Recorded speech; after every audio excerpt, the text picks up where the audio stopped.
Notre-Dame d'Aubune de Mireille Brécy. Sur les hauteurs de Baume de Venise se trouve une petite chapelle d'un style roman provençal dont le nom, à l'inverse des autres petites chapelles du vieillissant comtat venessin, a su survivre aux ravages du temps. Notre-Dame d'Aubune. Fière et trônant au pied de la colline des grottes d'Ambrosie, elle ressemble à un phare pour tous les voyageurs égarés longeant les ravissants, touffus et escarpés bois des dentelles de Montmirail.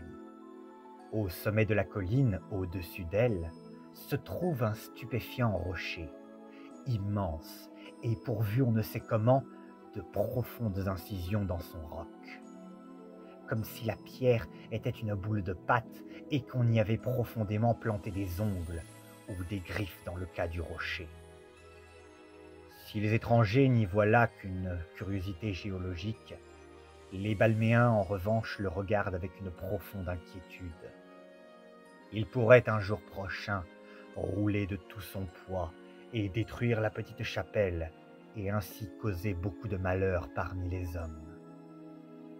Ce n'est pas pour rien qu'on le surnomme dans le pays le rocher du diable. Il est dit par les Balméens dans le pays que le jour où le rocher tombera et détruira l'édifice saint, cela marquera l'ouverture du premier sceau de l'Apocalypse. Mais voilà comment le Balméen, profondément pieux et poétique, raconte l'opposition systématique de cette roche ténébreuse envers la Sainte Chapelle.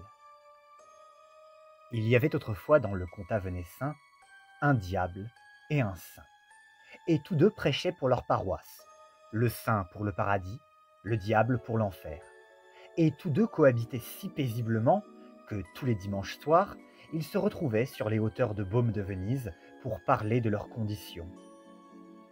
Un soir, on était alors la veille de Noël, alors que le diable et le saint discutaient, ils entendirent une trompette, et du ciel descendit un petit ange. Qui c'est celui-là? Comment? Vous ne me reconnaissez pas? C'est moi, l'ange Buffarel. Avec ma trompette, je parcours tout le pays pour annoncer l'heureuse nouvelle, la naissance du Messie. Écoutez. Poum, poum, poum, poum, poum, poum, poum. Oh merde, je me suis trompée. Ça, c'est l'air que je joue au Festival d'Avignon. Eh ben oui, vous, le diable et le saint, vous avez des emplois stables, mais nous, les anges, ce n'est pas pareil. Voilà pourquoi en décembre, j'annonce la venue du Messie dans les crèches, et en juillet, je prête ma trompette au Festival d'Avignon. La mobilité, je connais. Et tous trois se remirent à discuter de leurs conditions. Tu es heureux de ton état? Oh oui, les affaires vont pas trop mal en ce moment. D'ailleurs, mes fidèles m'ont construit une chapelle, Notre-Dame d'Aubune. Bon, elle n'est pas très grande, mais elle est jolie. Et on la voit dans tout le pays de Baume. Est-ce que vous voulez que je vous la montre? Le diable et l'ange acquiescent et se rendent sans plus tarder à Notre-Dame d'Aubune. Là, le diable regarde par le trou de la serrure car il ne peut pas entrer à cause de l'eau bénite. Puis, après un bref instant, il déclare d'un air dédaigneux: Oui, c'est pas mal. Comment pas mal? Tu as mieux peut-être? Oui, on peut dire ça. Mes fidèles m'ont construit un palais des thermes. Et franchement, faire de l'argent avec de l'eau, c'est pas diabolique, ça? Est-ce que vous voulez que je vous le montre? Le saint et l'ange acquiescent et se rendent sans plus tarder au palais du diable.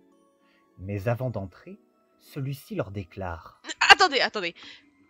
Avant d'entrer, vous devez me promettre de ne jamais faire le signe de croix à l'intérieur, sinon tout l'édifice s'écroulera. L'ange et le saint promettent, et l'on sait tous qu'ils ne trahissent jamais un serment. Alors ils pénètrent dans le palais, et là, c'est un enchantement pour les yeux. Des colonnes gigantesques bordées par de grandes cheminées sculptées, des fontaines d'où les jets d'eau en tombant se transforment en pièces d'argent, des tables où sont placés les mets les plus succulents du monde. Le saint est bouche bée.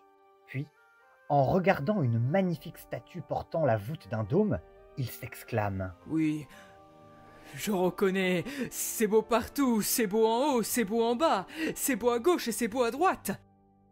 Et évidemment, tout s'écroule. Sans avoir trahi sa promesse, le saint a fait le signe de croix. Le saint, le diable et l'ange courent à toute vitesse, tandis que les hauts plafonds se fissurent et tombent en morceaux gigantesques et coupants. Ils ont tout juste le temps de sortir, alors que l'édifice est définitivement en ruine. L'ange et le saint, étrangement, rigolent de cette drôle de course.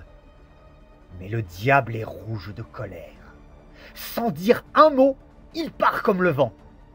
Vers où? Et voyons, c'est simple. Notre-Dame d'Aubune, il veut se venger. Et ça, l'ange et le saint ne le comprennent que plus tard. Il se hâte alors de rejoindre la petite chapelle. Le diable est déjà en haut. Et au-dessus, dans ses mains, il tient un immense rocher dans lequel ses griffes sont plantées. D'un geste sec, il lance le rocher vers la chapelle. Et là, apparaît la Sainte Vierge, qui tente de repousser le rocher, mais pécaire avec ses petits bras, que voulez-vous qu'elle fasse? Heureusement, il y a l'ange Bouffarel, qui souffle et souffle encore, si bien que le rocher va se nicher sur les hauteurs de Baume. Le diable, voyant cela, déclare furieux: Je les aurai un jour. Je les aurai! le rocher, lui, est toujours là, comme Notre-Dame d'Aubune. Il porte sur sa face les balafres de cet affrontement. Mais dans le pays, l'on sait qu'un jour prochain, le rocher tombera de nouveau. Et l'on ignore si l'ange Bouffarel sera de nouveau là, pour repousser cette pierre de Sisyphe.